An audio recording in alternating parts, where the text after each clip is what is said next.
represent us in this new great occasion for today. She needs no introduction. She heads the housing committee for the city of Houston. She represents this neighborhood as a councilwoman for District D. She has been an advocate fighter for housing all throughout the city of Houston, and that is the Honorable Councilwoman Wanda Adams. Let's give her a hand. She is the chair of this committee, and she's done a really remarkable job. One thing about Wanda, she's the type, she won't tell you she's going to do it, but she'll study it, and if she's for you, you can count on her working for you. So let's give her a hand, the Councilwoman Wanda Adams.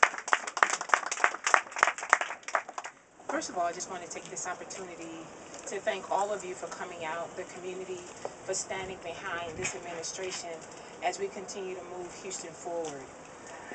Whenever you take a podium and whenever you think about where we are today, you can never forget where you come from or who was behind you to get where you are today, to get you where you are today. I remember, and I met Mayor Parker about 14 years ago when she was coming into a community meeting at the South Belt Ellington area out there, former Super Neighborhood 80. When she walked in, and that's when I met her as an employee.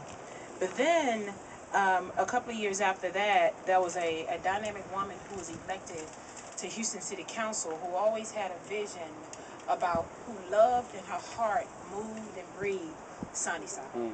And when you walked among the community, you would always hear her say, we need more, we need housing, we need families, we need to build back.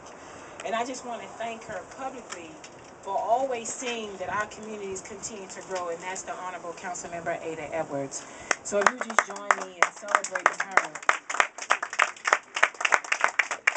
for what she has done with Laura in the past. Then coming talking to Mayor Parker, and sometimes when people talk to you, sometimes you don't understand their vision, because at the time, again, that's their vision. And when we was talking about tearing down communities, I would, go to her and say, Mayor, we need money to tear down houses and tear down houses. That's all I saw was removing dangerous buildings. I mean, we need more money to tear down dangerous buildings. And she would say, well, I just don't want to tear down a building and I can't put nothing there. And I didn't understand then what she was saying. And later I understood what she meant. She said, I just don't want to tear down buildings and don't put nothing there. She said, my vision, what I see as mayor then, she said, I want to build neighborhoods. I want to build communities. And then I was like, what do you mean by that? Basically. And she said, if we tear down a building or we tear down a house, we want to make sure we can go and take down houses on the same street and build up neighborhoods so people will want to come back and live. So when they look in front of them, they can see the same house. They look to the right of them, they can see the same house. They look to the left of them, they can see the same house. And now I really see your vision on what you're talking about. Because you look in front of you, you see the same house. You look to the right of you, you see the same house. So now I see it. So congratulations to the Housing and Community Development Department. Yeah. Congratulations to Mayberry and what you continue to do.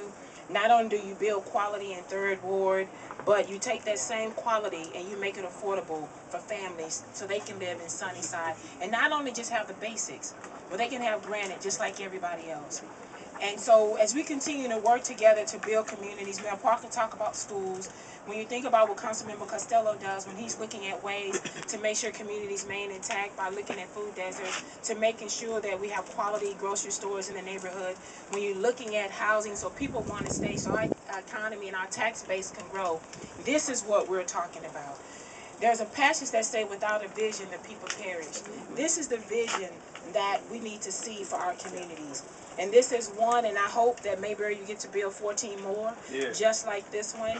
And so we continue just to move Houston forward. And I want to thank A.C. Jefferson that's here, because Pastor Jefferson, with his CDC in the past, he started out building affordable and quality homes as well. So we need to just thank Pastor Jefferson for all that he continues to do for building homes in this community. So thank you, Mayor. Thank you, Housing and Community Development Department. Thank you, Mayberry. Neil, in his absence, he's out of the city. But thank you for all that you continue to do for the city of Houston. Again, congratulations and thank you. There's a couple of people in the audience that we cannot forget, because if it was not for them, we wouldn't have the money to do what you see. So I just want to thank you. Ms. Sandra, if you please stand up. Ms. Warren, please stand up from HUD. Thank you so much for being here. We are representative from Senator Ellis' office, Jeremy Brown. I know he's here somewhere. Jeremy in the back. There he is. And as we continue to look at law lots throughout the district, but it's headed by the chairman, Mr. David Collins. Mr. David Collins, I know you're right here to the right. Chairman of the law board. So again, thanks to all of you for what you continue to do. And Mayor, we want to see 14 more just like these. There we go. Yeah. Yeah. Thank you. Come on, give her a hand now. She had to